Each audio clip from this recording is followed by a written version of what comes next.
let's call this segment and we'll workshop this. Okay. Flutes creates magic items. So Okay. I'm going to have you pull out 2 items at a time from this big bag, and you have to combine them to come up with a brand new magic item that has not already been done. So this is like Rory's story cubes, but with like stuff you found in our house. Basically. And yeah, it is a mushroom bag. bag. Show them your bag. They like the bag. Yep. She's a druid through and through. In the meantime, if you've got questions for us, continue to put them in the chat. Yeah, cue them up. All right, so do you want me to like reach in blind and pull them out? Yeah, some things are big, some things are small. You can probably already tell what's in here because you live here. I'm not using my brain in that way at this point. Okay, something small yes. and something go big. ahead. I'm helping you there. Oh, you grabbed one thing. Okay. Flip it around. Yeah, so this is like your Baba Yaga hut stand that you bought recently. So if you didn't believe her that she's obsessed with Baba Yaga recently, here you go. There's like the... Yeah, it's like, oh, look at this cute farmhouse chicken leg thing. No, this is a Baba Yaga thing. Okay, and a little acorn. Oh, okay, so I'm picturing a magic item. It's like this little bird thing with a tray, and you put some sort of seed up on top, and then it walks around planting the seed in the ground like this little bird like body like poops it out like and drops the seed in the ground, and just whatever seed you put on it, it just keeps making that seed like it multiplies it. And so it goes around just like planting a crop or a grove of some kind. Oh. So it maybe mechanically it enables the druid's forest. The druid grove spell.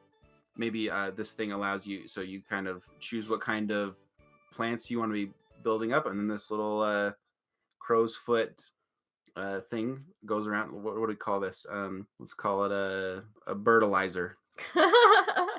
And so yeah, I like it. That's what it does. That's the magic item. Now I look at the chat to see if it sucks. Right, cool. Baba Yaga raised coaster. Yeah, that's exactly what it is. Baba coaster. Let's do one more, and then we can ask more questions. Okay, it's Baba Yaga's crop circle. Yeah. I like it. I peeked in, so I gotta skip the thing that I saw. Everything is worthwhile. Oh, all right. This is a wooden egg, and this is dried dandelion root from our yard. Egg and dandelion root equals magic item. It is a root that if you pickle it in the sweat of an animal, it can be planted in the ground, and then it will produce an egg like a Pokemon breeder. And that in that egg, that creature will grow.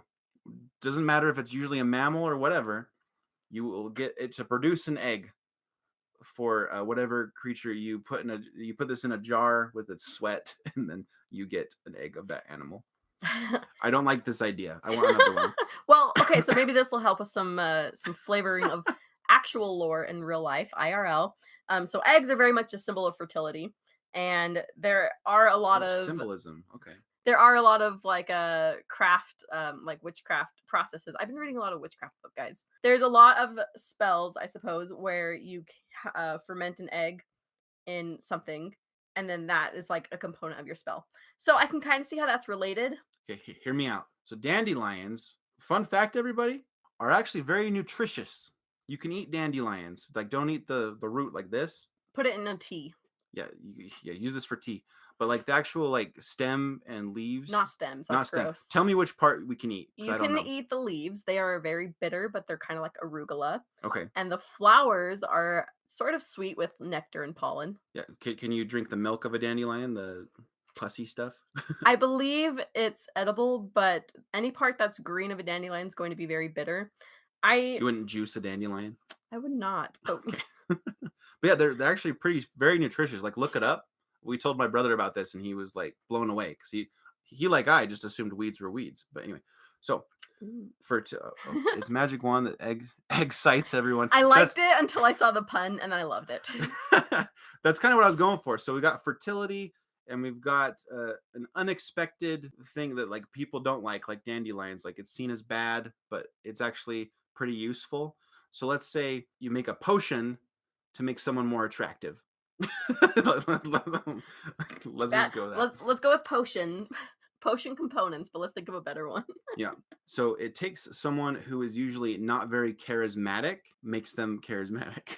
for a Okay. little while. It gives you. It's a potion for +2 charisma. Boom. For 1 hour. There you Plus go. two, that's pretty weak. But like if it's just like an herbal thing with an egg and a dandelion, then yeah, yeah. I don't think I was knocking out banger ideas with this one, but hopefully someone else has an idea. You haven't lived until you juice a good old dandy. Yeah, that's right, Bob. Dandelion. So dandelion juicing stream when is the question, right? Sure. I think that this is pretty appropriate though, or Baba Yaga Oh yeah, egg stand. yeah, for sure. My first idea was better with the stand and the acorn. Yeah. A yoke lion hybrid, which is basically a griffin who has a dandelion. Like in in the Alice in name. Wonderland, those pansy lions. Oh yeah, okay, yeah. I love it. Flower mane. That's what comes out of your Pokemon egg. I'll try to help you out on some ideas. Okay. So if you weren't here before, I've got this bag, this mushroom bag, full of items, and Flutes, oh dear, is drawing 2 of them out and has to combine them into a magic item. Here's I haven't read this all the way through, but for some reason I put it on my Christmas list one year because Chris Pratt recommended it back before like the internet hated him. But Rules for a Night by Ethan Hawke misunderstood the premise. That's all I'm saying. And then a Moon and Stars Over Mountains. Is this like a letter sealer for wax? What is this? It's a wax seal. Okay, so going back to the Paladin concept, because in Baldur's Gate 2, I actually really liked that there was a Paladin NPC who was part of an order, and they had a code, and that's part of where they got their power, and that caused a lot of moral dilemmas for that character. It would be cool if there was a Paladin order, Rules for a Night, who also had like this stamp. Let's call it a branding. It's kind of like you don't want to burn people like you're actually branding people, but let's say they have some sort of ritual where like when someone has proven themselves to be a paladin, they give people powers, like they're a bureaucratic paladin oath, and so they give you your oath when they seal you in with a knighthood ring or a sealing ring or something like that. So it's a very circumstantial like world building magic item, not something that like would really be of use to the party unless you wanted to have it give you some benefits. Or maybe people steal these and give it to people who shouldn't get them, and it's giving them perverse powers and it's causing them to die or something. So now you got a plot point, because people are misusing the This is paladin like power. olden day Death Note. If someone stamps you on your book, you're dead. So that's my idea. I kind of feel like this is like a passport too. Like maybe it's like you got your book. Dang it, that lighting.